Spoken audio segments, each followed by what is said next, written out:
Hello, welcome sa maliit kong fish farm. Ito old fish farm ko to sa tilapia dati. Ngayon, uh, nag stop ako ng ilang taon tapos mag-start ako ulit. Pero ngayon hindi na tilapia yung gagawan ko ng breeding. Yung gagawin kong breeding is yung balloon muli. Yan. Ito na yung mga starters ko. Yung ordinaryong muli lang, sakura. Yan, nabili ko lang, mura lang. Yung gagawin natin dito, i-improve natin tong bloodline natin. Yan, nag-focus na ako sa sakura kasi gusto ko yung sakura eh. Yung kulay niya. Kaso yung nabili ko na sakura, di masyado yung di masyado maganda yung kulay niya.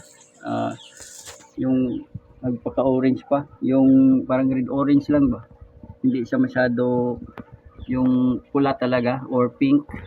Yung gusto ko na ma-achieve is yung pink talaga ng sakura. Nakikita ko sa ayan, ito mga females to na mga na virgins pa. Pinapalay ko pa kasi ito. Hindi ko pa hinahalo yung mga females ko sa mga males na bago kong nabili.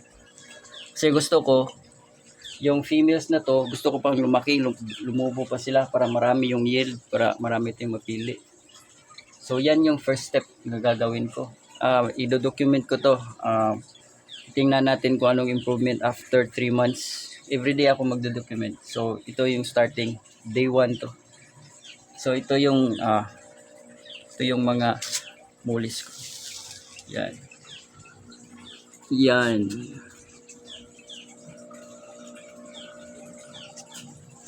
Maggagawa ako ng update nito. Yung malaki yung mga aquariums ko dito kasi yung mga aquariums ko dito para doon sa mga breeding ng tilapia ko.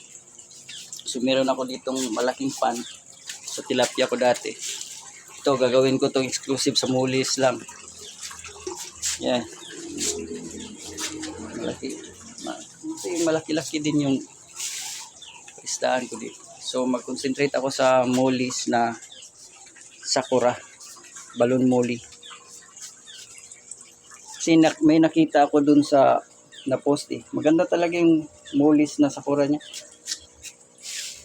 So, ordinaryong sakura pa. So, gagawin natin dito is papamature ko muna itong mga females. Tapos, bibili ako ng magandang bloodline na lalaki.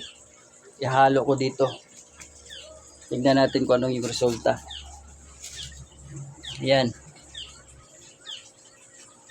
Yan sila. So blue eyes to, mayroong mga blue eyes dito.